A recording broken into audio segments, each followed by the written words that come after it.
Welcome to the Property Profits Real Estate Podcast, the show where real estate investors talk strategy, capital, deals, and growth with your host, Dave Dubeau.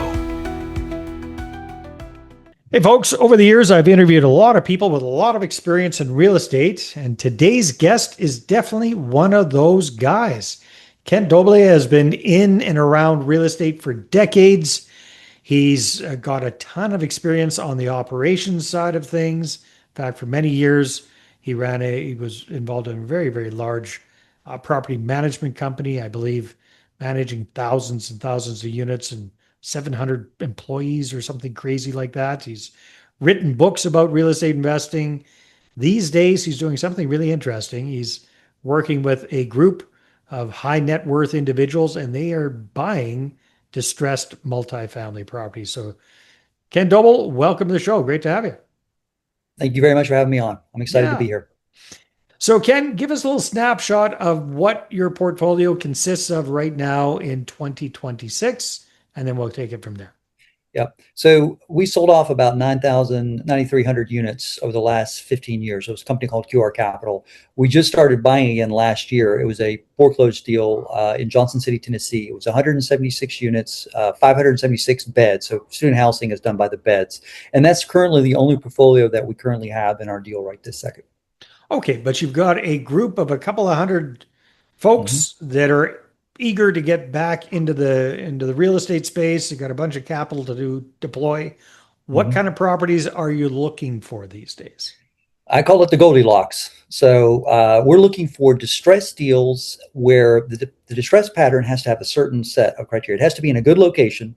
Okay. There's a lot of criteria to that, but let's just keep it simple. A good location. It also has to have a situation where the rents are low relative to the comps. What I'm not trying to do is buy a stabilized deal. I want an unstabilized deal where I can go in, add value, stabilize the asset, do the renovations, and create real value. So for example, in the Johnson City deal that we purchased, the property across the street was 2011. We were 2014. It was owned by a bank for 5 years.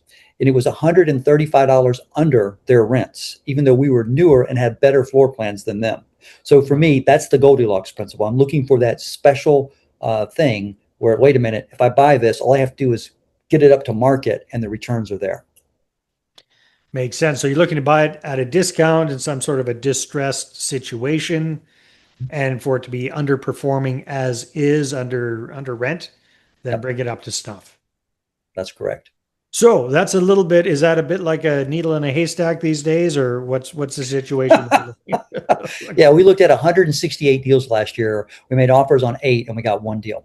Yeah. Just to put it in, I think this year we've already looked at over 120 something deals, and we make lots of offers, but a lot of the deals just don't work. For example, last week we were looking at a deal. The lender called and said, "Hey, I have a deal. The loan on it was 21. We'll take $11 million for the deal."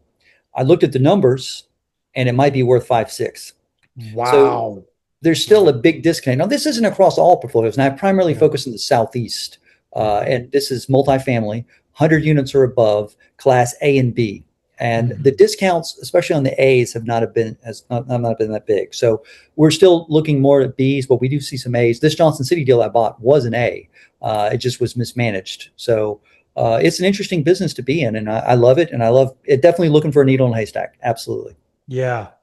So that requires an extreme amount of patience and discipline to be able to really stick to your guns and know that criteria inside out. So you've been around the block a few times, Ken. How did you develop this discipline and this focus? What were some of the learnings along the way that have made you come to this?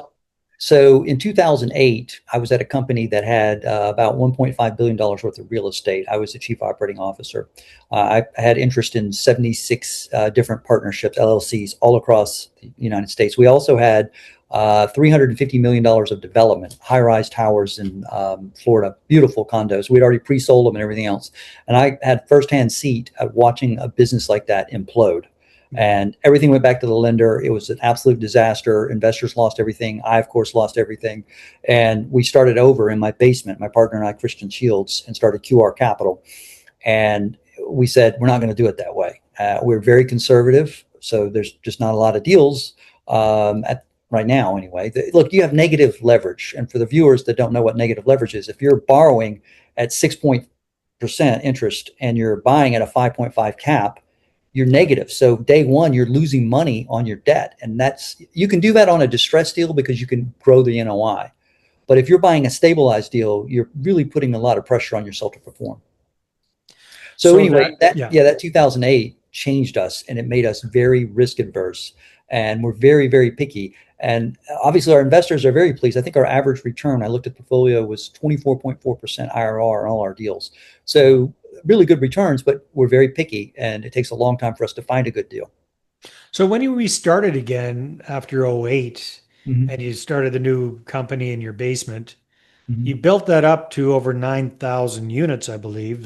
That's right. Mm-hmm. So what, if anything, was different about your buy box then versus now? Well, back then, we were capital constrained. We did not have the high net worth institutional investors we have now. So we were focused on very Class C apartments, which are still a lot of those. And some of those are trading at big discounts, and they were much smaller deals. And the equity raises were really low. Our first deal, just to put this in comparison, in 2009, okay, there were only 4 deals that traded in Atlanta, all of Metro Atlanta. The year before, there were 415. We were one of the 4. We were one of the 4. And the equity raise on that was only like $2.8 million of equity. To put it in comparison, the deal we just did in Johnson City, the equity raise was $26 million. So we now obviously can do larger deals. We're not capital constrained. We can do bigger deals, and we look at Class A versus Class C. And that's the biggest difference, obviously. Yeah, makes sense. All right. So you were involved for a long time, very, very involved in the property management side of things, if I recall correctly. I think you've written a book about the whole thing. So maybe give it, because I know that's something that I think that's something that's very near and dear to your heart, that you see a lot of people not focusing on as much as they should. So maybe talk to us a little bit about that, Ken. Well, I think in the business of our real estate, there are 3 legs that we stand on. One is finding the deal, mission critical. 2 is finding the money, which I know you're really involved in. And then 3 is actually executing on the deal. Well, you got to have all 3. And the operational side it sucks, because basically if you're doing well, as expected, if you're not doing good, well, then you suck. And I've been on both sides of that. And I always come back to this. Whenever I go to a property, I call it the 5 Ps of property management. And the first thing you want to look at are the people. Who's on the site? Are they happy? And you can tell when you walk into an office, are they miserable? Do they look like, oh my gosh, are they understaffed? Do they have a good incentive plan? Do they have a good bonus structure? Well, all that people part of this. Are they well trained? There's a whole checklist you have to go through. And then after you move to the people problem, then you go into pricing. I've seen this again and again where a deal has been mispriced. They're trying to get too high of a rent. Their comps are undercutting them, and they're not leasing, and they're not adjusting and reacting to the market, and their occupancy is dropping because of that. So pricing is something, and by the way, pricing is more nuanced because you need to look at your fees. For example, the deal we bought in Johnson City, the neighbor was charging a $350 community fee. The property we bought was charging nothing. So we added $350 on 576 beds. You do the math. It was a tremendous amount of money to be added to the bottom line.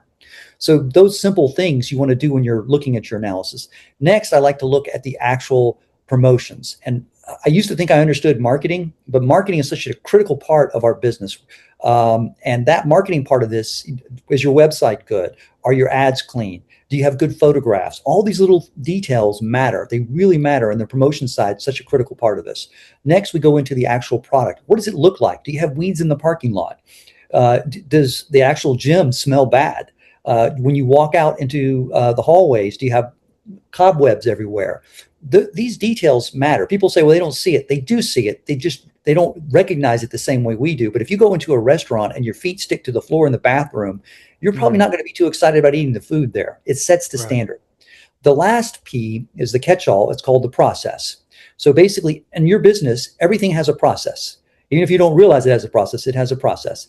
And those processes are critical to running your property successfully. And what I say is the investors think something's happening, and the corporate people think something's happening. And then what's happening on the site, there's this huge gap. And the bigger the company, the bigger the gap. And that's why nothing replaces going to the site and checking in on your investments. And I use the 5 Ps. It's just a mental framework. You can easily break it down and say, hey, do we have the people? Are we fully staffed? Hey, what's our pricing? And you just go through the checklist with the team and figure out where the constraint is and fix it. So that's why I use the 5 Ps as a framework. It's more of a memory anchor for me when I go to a site. So when you purchased this most recent property, Ken, if you don't mind, maybe walk us through how you applied the 5 Ps for that particular deal. Oh, well, it was easy. So when we first took it over, we did not have we had an assistant manager. We had one maintenance guy, and that was it. So we were totally short-staffed. We needed to hire a manager. We needed to hire 3 leasing agents. We needed to hire a leasing manager. We needed to hire an assistant manager. So there was all this hiring that had to be done. So the people side was a massive amount of hiring and then training and getting everybody trained. So that's a huge part of it. Then setting up the proper incentives for the team. So the other day I was out there and I had changed around the bonus plans for the leasing agents. And I was asking one of them, well, hey, are you excited about the commission? It was a tier commission thing. And she goes, oh no, really? That's been changed? And I'm like, great. I'm glad I changed that and are giving you more money if you don't even realize you're getting it. What an incentive that is. Yeah. So that's the kind of crazy stuff. You're like, I can't believe that's happening, but it does happen. And if you're not checking, you won't know.